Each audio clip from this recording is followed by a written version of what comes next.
अम्बा कैकेयी जी ने कहा, राम जी मैं आपकी हूं, आप मेरा जैसा उपयोग करना चाहें, मुझे जो भी पाठ दे दे, पाठ तो आपके द्वारा ही मिलेगा, जो भी पाठ देंगे मैं उसको प्रेम से करूंगी, मैं आपकी सेवा में आनाकानी नहीं करने वाली हूं। तब राम जी ने अपना मंतव्य बताया, ये काम आपको करना है, हमारे राज्य के समय आप विघ्न डाल करके और ऐसा कार्य करेंगी जिससे मैं वन को चला जाऊं और वन में जाकर के जो मेरा प्रमुख लक्ष्य है वृत्रध्ययन सुर संतहित लीन मन अवतार, वह अवतार का प्रयोजन तभी सिद्ध हो पाएगा जब मैं भवन छोड़ करके वन के लिए प्रस्थान करूंगा।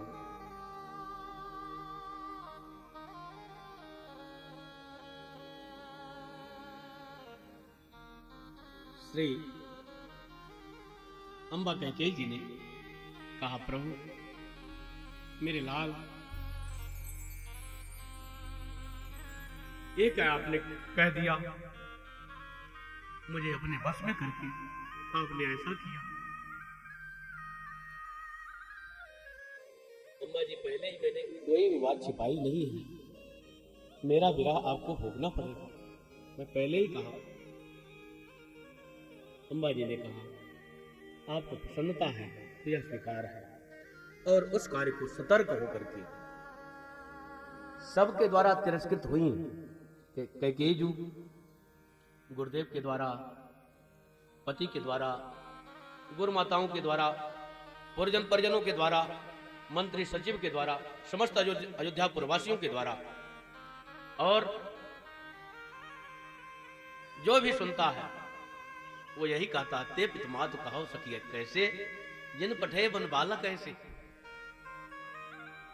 कोई भी उनकी सराहना नहीं करता, उलाहना ही देता है। तो ऐसी अम्बा कैकेयी जी के चरणों में श्री राम जी महाराज ने अपना सिर पहले रखा।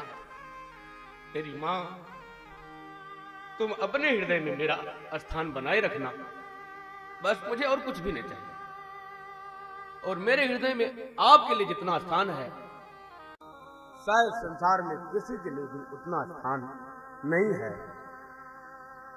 नाना प्रकार से प्रबोध किया है, पग पर कीन प्रबोध बहोरी, काल करम विद सिर धर खोरी। चरणों में पढ़ करके नाना प्रकार से संतोष दिलाया, और दोष किसके ऊपर रखा? काल कर्म विद सिर धर खोरी। काल कर्म और भाभी का एक खेल है, आप किसी प्रकार का संकोच अपने बेटे के लिए मत करें।